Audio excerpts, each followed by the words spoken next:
Before I visit my next haunted location, I want to do something a little different. I know normally I like to joke around and keep things light, but what I'm about to explore isn't something I take lightly. When it comes to topics like exorcisms, spirits, and the supernatural, especially the darker side, I truly believe it's important to show respect. So, before we dive into this next investigation, I want to take a moment to say a little prayer. Not just for myself, but for everyone watching this video too. Because let's be honest, when you deal with stories of possession or haunted places where people believe demons once walked or still linger, you're stepping into some deep spiritual territory. Whether you believe in the supernatural or not, these stories have power. And so, with that in mind, I ask for protection, not just over me as I step into this location, but for you as well, watching from wherever you are. Heavenly Father, I come to you humbly today. I ask that you cover me with your divine protection as I walk into a space that has been touched by darkness. Shield me from anything that is not of you, any spirit, energy, or presence that seeks to harm, deceive, or follow me. Let your light go before me and behind me, above and below me. Be my guide, my armor, and my strength. I ask that you also place your hand of protection over every person watching this video, no matter where they are in the world. Surround them with peace. Let no evil pass through the screen or into their homes or minds. Let this content be watched in safety and without fear. Let your angels stand guard around them and keep their hearts light and protected. I pray against any evil spirits, unclean forces, or dark energies that may try to use this moment to attach themselves to any of us. You, Lord, are greater than any fear, any curse, or any presence. You are the ultimate authority, and so I call on you in full faith to keep us safe. Shut the door to anything that tries to enter where it does not belong. Let only truth, peace, and light remain. I know me, I joke around a lot, but right now I'm being real with you. This stuff is serious, and I don't walk into these situations without asking for God's help. I believe prayer is powerful. I believe our words have strength, and if we're going to explore the dark corners of this world, we better make sure we're spiritually ready. So, God, thank you for listening. Thank you for protecting. Thank you for being with us even in the strangest, creepiest, and most haunted of places. I walk in faith, not fear, and I take every one of you watching with me, covered in that same protection. In Jesus' name, amen. So today we're diving deep into a topic that's both terrifying and fascinating. Exorcisms. You've seen them in movies, right? Priests chanting, heads spinning, voices turning all guttural and demonic. It sends shivers down your spine, doesn't it? But beyond the Hollywood spectacle, exorcisms have a long and complex history, rooted in ancient beliefs and practices. Think about it. The idea of demons, evil spirits that can possess your very soul, has been around for centuries. Cultures across the globe have their own versions of these malevolent entities and ways to combat them. From ancient shamans to modern-day priests, the battle against demonic forces has been a constant thread in human history. But what exactly is an exorcism? Simply put, it's a ritual, a spiritual intervention, aimed at expelling these malevolent entities from a person believed to be possessed.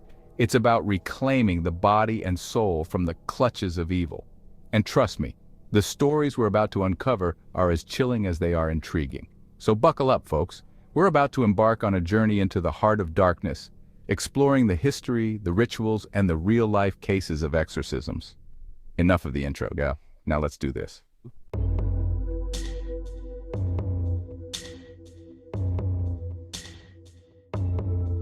Welcome to Screamville. Our journey begins with the most famous exorcist of all time, Jesus Christ. The Bible is chock full of stories about Jesus confronting and expelling demons. But there's one story in particular that stands out, the story of the Gerasene demoniac.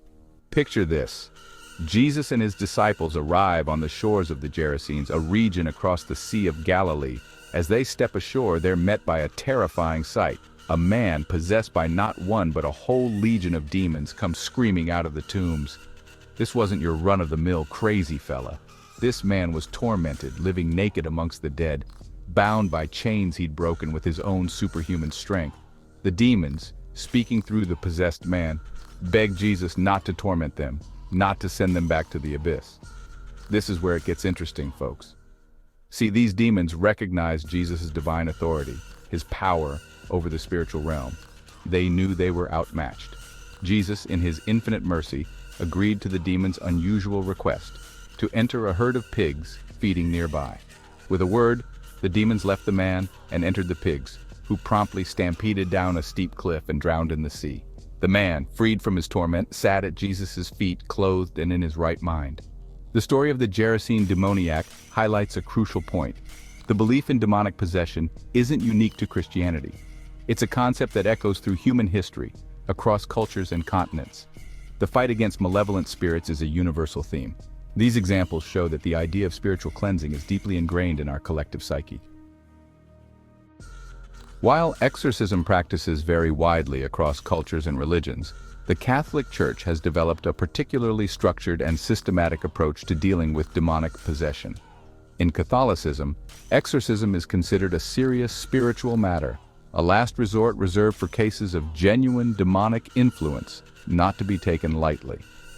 The Catholic Church has a long and detailed history with exorcisms. In fact, the very first ritual for exorcism was officially codified in the early 17th century within the Rituale Romanum, a liturgical book outlining the rites and ceremonies of the Church. This standardized approach helped to distinguish genuine cases of possession from other ailments like mental illness that were often misdiagnosed in the past. Over the centuries, the Church has refined its approach to exorcisms. Today, the Catholic Church views exorcism as a ministry of healing, a way to restore wholeness and peace to those tormented by evil. It's important to note that the Church takes a cautious approach, requiring a thorough investigation before any formal exorcism is performed. This investigation typically involves medical and psychological evaluations to rule out any physical or mental health conditions that might be mistaken for possession. If, after careful consideration, the evidence points towards demonic influence, the bishop may appoint a trained exorcist to perform the ritual. From ancient rituals to modern-day accounts, exorcism continues to fascinate and frighten. It's a realm where faith and fear collide, blurring the spiritual and physical.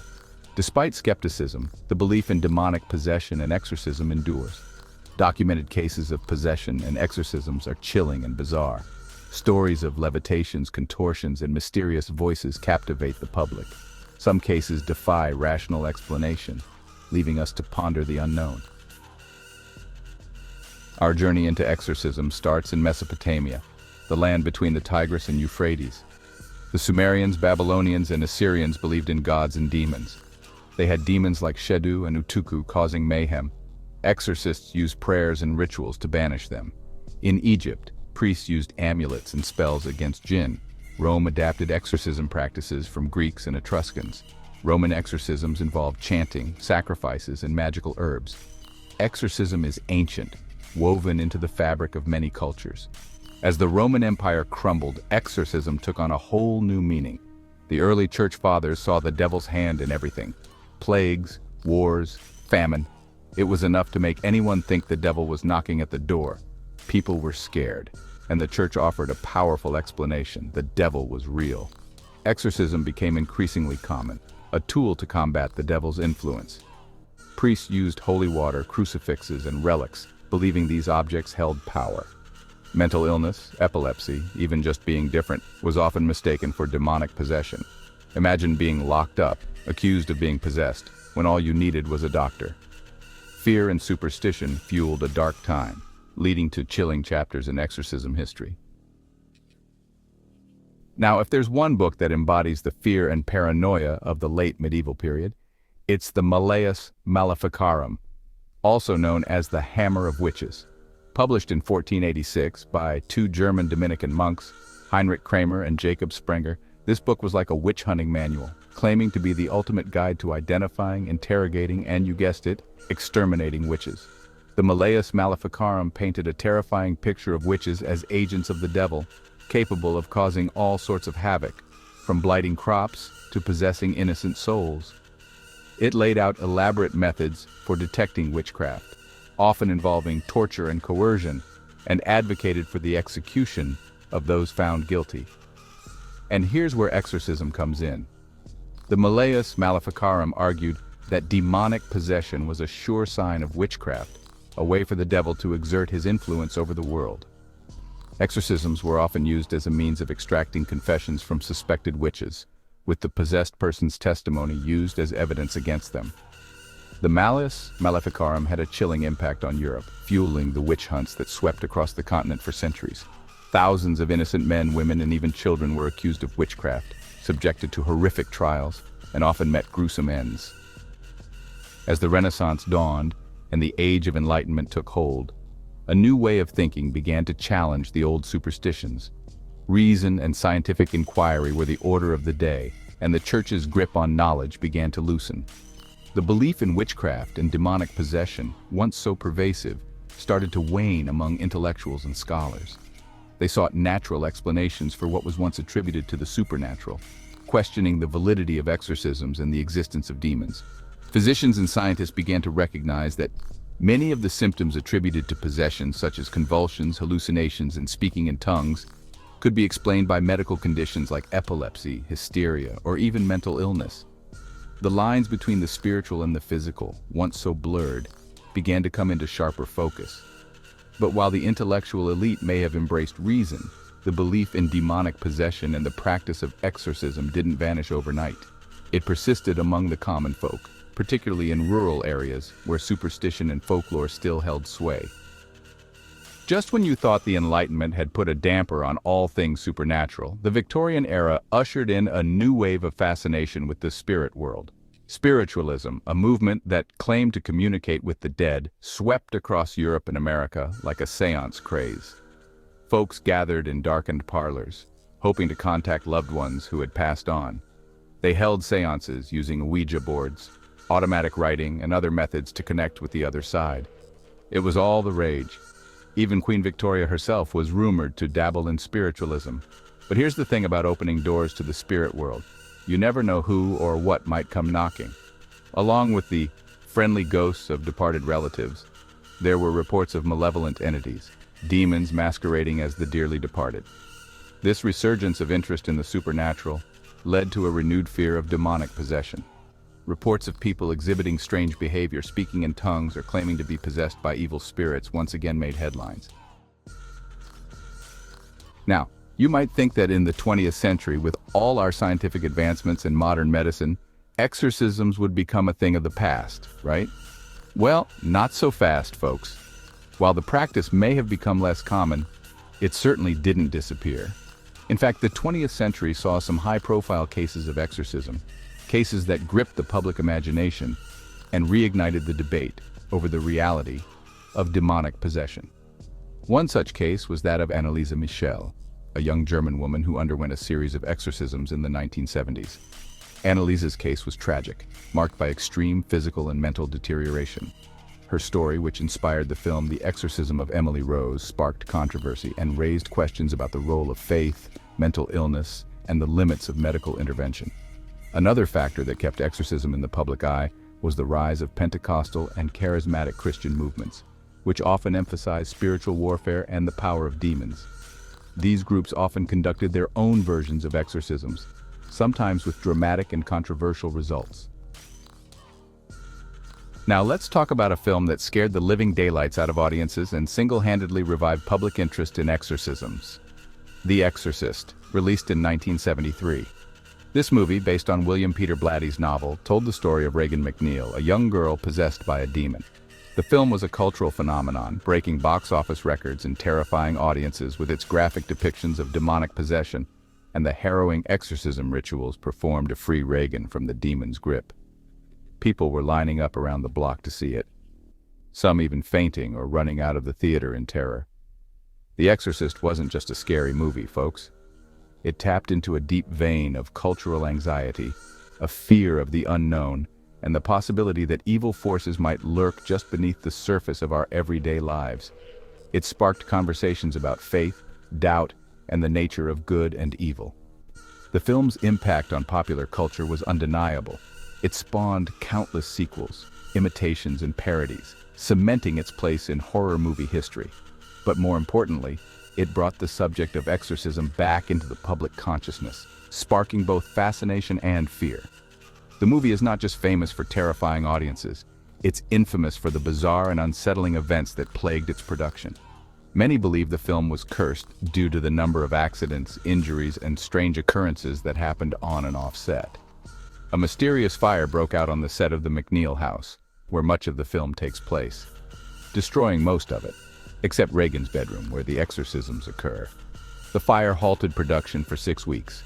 The cause of the fire was never definitively determined, but director William Friedkin later said it was due to a rogue pigeon flying into an electrical box. Linda Blair, Reagan, suffered a fractured spine when a rig used to make her thrash violently malfunctioned. The harness jerked her too hard, causing her to scream in real pain. That scream actually made it into the final cut. Ellen Burstyn, Chris McNeil, also suffered a permanent spinal injury when she was yanked violently in a scene where Reagan throws her mother across the room. Her painful cry in that scene is real. During and shortly after the film's production, several people connected to the movie died under unusual circumstances. Jack McGowan, Burke Dennings, died shortly after completing his role from complications related to the flu. Vasiliki Maliaros, Father Karras's mother, also died before the film was released. In total, around 9 people associated with the film died during or shortly after production, including actors, crew members, and even some relatives of cast members. Because of the film's controversial religious themes, 14-year-old Linda Blair received so many death threats from religious extremists that Warner Brothers hired bodyguards to protect her for months after the film's release. Given all the eerie incidents, actor Jason Miller, who played Father Karras, said that a Jesuit priest, Father Thomas Birmingham, was brought in to bless the set to calm fears of demonic interference. Friedkin also had the priest visit regularly to provide spiritual support. Jason Miller claimed that a man approached him one day and handed him a medal of the Virgin Mary, saying, "If you don't accept this, something bad is going to happen." Miller took the medal, just in case. Crew members and cast often reported strange, unexplained noises and sudden cold spots on set, even when no air conditioning or open windows were present. The film editor Norman Gay lost his son in an accident during post-production. Others working in the editing and post-production phase also reported illnesses, injuries, and bad luck. When the film premiered, audiences fainted, vomited, and even fled theaters. There were reports of heart attacks, miscarriages, and lawsuits from people claiming they were harmed watching the film, adding to the legend of the movie being cursed. Now, the Catholic Church, they weren't exactly thrilled about the sensationalism surrounding The Exorcist. They knew that the film, while fictional, could have unintended consequences, potentially leading to a surge in false claims of possession and unqualified individuals attempting to perform exorcisms. In response to the renewed interest in exorcism, the Vatican issued revised guidelines for the rite of exorcism in 1999. These guidelines emphasize the importance of a thorough investigation before any exorcism is performed, ensuring that all possible medical and psychological explanations are ruled out. The Church also stressed the need for trained exorcists, priests who had received specialized training in demonology, the rite of exorcism, and the psychological and spiritual discernment necessary to handle such cases. These priests, they weren't your average parish priests, folks. They were like the Church's special ops team, trained to confront the forces of darkness. The Church's message was clear. Exorcism is a serious matter, not to be taken lightly or performed by just anyone. It's a last resort, a ministry of healing reserved for only the most extreme and verified cases of demonic influence. Now, folks, we're diving into one of the most perplexing questions surrounding exorcisms. How in the world does someone become possessed in the first place? It's a question that's haunted humanity for centuries, and the answers, well, they're as varied as the cultures that have grappled with them. You see, back in ancient times, folks had a different way of looking at the world. They saw spirits everywhere, good and bad, influencing their lives in ways we might find hard to fathom today. They believed that demons, those mischievous and malevolent entities, were constantly on the prowl, looking for any opportunity to weasel their way into our world. And how did they explain possession? Well, some ancient cultures believed it was as simple as a demon taking a liking to you. Maybe you had a certain energy or aura that attracted them. Others believed it was a form of divine punishment, a way for the gods or spirits to punish wrongdoing or restore balance to the world. Now, fast forward to today and you'll find a whole spectrum of beliefs about how possession occurs. Some folks still hold on to those ancient ideas, while others, particularly in Western societies, tend to view possession through a more psychological lens. The Devil Made Me Do It story refers very specifically to the famous 1981 trial of Arne Cheyenne Johnson. This is one of the most infamous American murder trials where demonic possession was used as a legal defense. Arne Cheyenne Johnson was a 19-year-old man living with his fiancée, Debbie Glatzel, in Connecticut. Around this time, Debbie's younger brother, David Glatzel, age 11, began showing bizarre and disturbing behavior. The family claimed that David was being tormented by an invisible entity. He would growl, hiss, speak in strange voices, and quote passages from the Bible or Paradise Lost, despite being dyslexic and not previously exposed to them. Paranormal investigators Ed and Lorraine Warren were called to investigate David's condition. The Warrens concluded that David was possessed by multiple demons, claiming there were 43 demons inside him. Over several months, priests from the Catholic Church were brought in to perform a series of exorcisms on David. During one of these sessions, Arne Johnson allegedly challenged the demons, yelling, "Leave him alone, take me on." The Warrens later claimed that at that moment the demons left David and entered Arne. A few months later, on February 16, 1981, Arne Johnson and Debbie were living together.